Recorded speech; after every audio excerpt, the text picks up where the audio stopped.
یہی وجہ ہے کہ حضرت موسیٰ جب کوہ طور پہ پہنچے تو اللہ تعالیٰ نے موسیٰ علیہ السلام سے کہا کہ آپ کے دائیں ہاتھ میں کیا ہے؟ انہوں نے کہا لاٹھی ہے. کہا زمین پہ ڈالیں آپ. حضرت موسیٰ کو نہیں پتا تھا کہ یہ سانپ بن جائے گی. جب زمین پہ ڈالا تو وہ سانپ بن گئی. حضرت موسیٰ خوف سے دوڑنے لگے کہ کھا نہ جائے, کاٹ نہ لے. تو اللہ نے فرمایا موسیٰ واپس پلٹ, اقبل ولا تخف, واپس پلٹیں, ڈرنا, خوف نہ کھائیں. سنعیدها سیرتها الاولی, آپ اسے پکڑے ہم دوبارہ لاٹھی بنا دیں گے. تو یہ سارے کام کون کر رہا تھا؟ اللہ کر رہا تھا.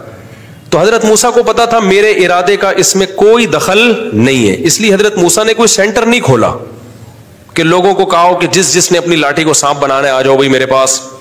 ہر دفعہ اللہ سے پوچھتے تھے کہ اب کیا ہوگا, تو اللہ بتاتے تھے کہ اب آپ ایسا کریں, لاٹھی کو پھینکیں, یہ پتھر سے پانی کے چشمے نکال دے گی. اب آپ ایسا کریں, آپ لاٹھی کو پانی پہ ماریں, یہ پانی کو 2 حصوں میں ڈیوائڈ کر دے گی. ورنہ حضرت موسیٰ کو اس سے پہلے نہیں پتا ہوتا تھا. اب دیکھیں موسیٰ علیہ السلام جب دریا کے کنارے پہنچے ہیں, پیچھے فرعون کا لشکر آ رہا ہے, تو پریشان ہو گئے بنی اسرائیل کہ ہم تو مارے گئے. تو حضرت موسیٰ نے کیا کہا؟ یہ نہیں فرمایا کہ صبر کرو, میں جو ہے وہ ابھی میرے پاس ایک لاٹھی ہے, دیکھو میں کرتا کیا ہوں. نہ حضرت موسیٰ نے کہا بھائی اللہ ہی جانے کیا ہوگا, ان معی ربی, مجھے یہ پتا ہے اللہ میرا ساتھ نہیں چھوڑے گا, وہ کیسے ہمیں بچائے گا وہ تو اللہ ہی بہتر جانتا ہے. تو پتا تھا موسیٰ علیہ السلام کو یہ لاٹھی ہے بھائی کچھ نہیں کر سکتی, اللہ اب کیسے بچائے گا یہ اللہ کی مرضی ہے. تو اللہ نے وحی کی موسیٰ پر علیہ السلام پر کہ اے موسیٰ اس کو آپ پانی پہ ماریں اور کالطود العظیم, دونوں طرف پہاڑ جیسی موجیں رک جائیں گی. تو جب پیغمبر کا جن کا درجہ ولی اللہ سے بڑا ہے وہ معجزے سینٹر کھول کے نہیں بیٹھتے. جب اللہ ان کے ہاتھ پہ معجزے دکھانا چاہے دکھا دیتا ہے, نہیں دکھانا چاہے تو نہیں دکھاتا. ہمارے نبی صلی اللہ علیہ وسلم نے چاند کے ٹکڑے زندگی میں کتنی دفعہ کیے ہیں؟ بولو نا, 1 دفعہ کیے بس. اور ہر مطالبے کا آپ نے جواب بھی نہیں دیا. مشرکین کہتے تھے کہ سورہ بنی اسرائیل میں آپ دیکھ لیں, لن نؤمن لک حتی تفجر لنا من الارض ينبوعا, اے پیغمبر ہم آپ پر اس وقت تک ایمان نہیں لائیں گے جب تک آپ زمین سے چشمے جاری نہ کر دیں. تو ہمارے نبی نے یہ نہیں کیا کہ یوں کیا اور چشمہ جاری, نہ کہا بھائی میں کہاں سے چشمے جاری کر سکتا ہوں. پھر انہوں نے کہا کہ او یکون لک بیت من زخرف او یکون لک جنت من نخیل, آپ کے لیے کھجور کا باغ ہونا چاہیے, وعنب, انگوروں کے باغ ہونے چاہیے, فتفجر الانہار خلالہا تفجیرا, آپ اس کے بیچ میں نہریں جاری کر دیں. او ترقی فی السماء, آپ کو چاہیے آسمان پہ جائیں اور وہاں سے کتاب لے کر آئیں, یہ فرشتہ کیوں کتاب لے کر آ رہا ہے؟ تو ان سب باتوں کے جواب میں نبی نے کیا کہا؟ اللہ نے فرمایا قل, اے نبی آپ ان کو کہہ دیجئے سبحان ربی, میرا رب ہر عیب سے پاک ہے, یہ سارے کام اللہ کر سکتا ہے, میں نہیں کر سکتا. حل کنت الا بشر رسولا, میں تو ایک انسان ہوں, اللہ کا پیغمبر ہوں, میں نے کب دعوے کیے کہ میں یہ سب کچھ کر سکتا ہوں؟ اب سوال پیدا ہوتا ہے جب نہیں کر سکتے تو پھر چاند کے 2 ٹکڑے کیوں کر دیے؟ بھائی اللہ نے کرا دیے اس وقت, جب اللہ کرا دے گا تو کر لیں گے, وہ بھی ایک ہی دفعہ ہوئے ہیں. اب یہ تھوڑی تھا کہ جب بھی کوئی آتا نبی کے پاس کہ آپ میرے سامنے ٹکڑے کریں تو پھر آپ 2 ٹکڑے کرتے, پھر کوئی تیسرا آتا ٹکڑے کریں آپ ٹکڑے کریں. اور شف والی سرکار کے پاس جب بھی کوئی لنگڑا جا رہا ہے سیدھا ہو کے جا رہا ہے, جب بھی کوئی اندھا آ رہا ہے سیدھا ہو کے آ رہا ہے, جب بھی کوئی آڑا ترشا ایک دم نٹ بولٹ سیدھے کیے شف سیدھا. یہ کون سی پھونک ہے بھائی؟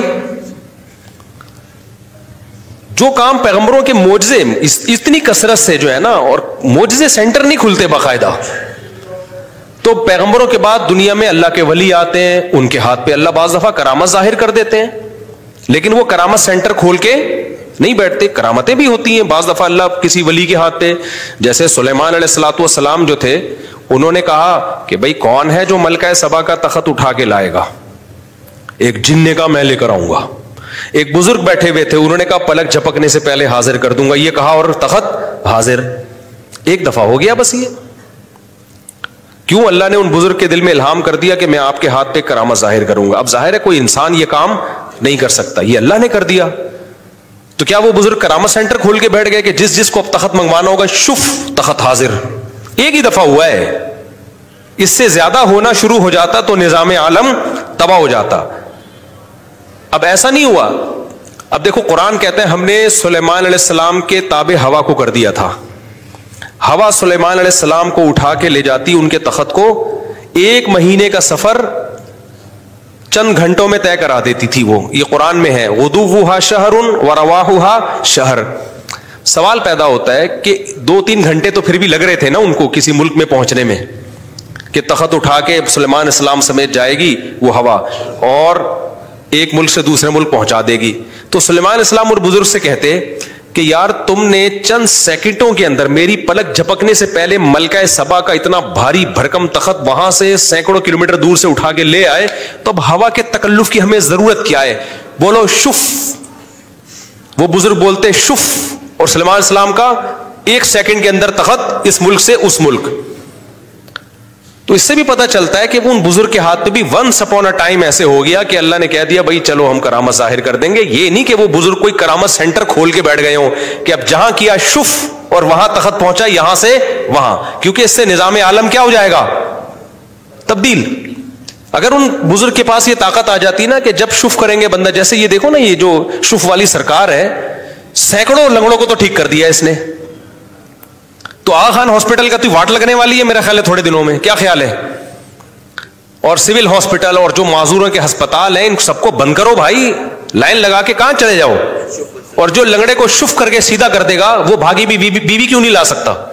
کتنے لوگ میرے پاس آئے ہیں 6 مہینے سے ہماری بیگم جناب ناراضی چل رہی ہے. تو سلیمان علیہ السلام کے دور میں اب کسی کی بیگم ناراض ہو کے میکے چلی گئی, وہ بندہ فوراً ان بزرگ کے پاس آئے گا, آپ ملکہ سبا کا تخت اٹھا کے لا سکتے ہو, میری بیگم شف بیگم یہاں. خود ان کے اپنے معذور بچے پیدا ہوتے ہیں, یہ شف کر کے ٹھیک نہیں کر سکتے. اللہ نہ کرے آج شف والی سرکار کا ایکسیڈنٹ ہو جائے, اللہ نہ کرے کسی کا باپ بھی ٹانگ جوڑ کے دکھائے ان کی, شف کرتا ہوا ساری زندگی گزار دے گا, اپنی ٹانگ نہیں جڑے گی. تو کیا ہو گیا عقل کے ان اندھوں کو؟ میں سمجھا پا رہا ہوں, میں کرامتوں کا منکر نہیں ہوں. کچھ لوگوں نے بابوں کی کرامتوں میں مبالغہ کیا ہے, جو کرامتیں صحیح سند سے ثابت ہیں ان کا بھی انکار کیا, یہ بھی غلو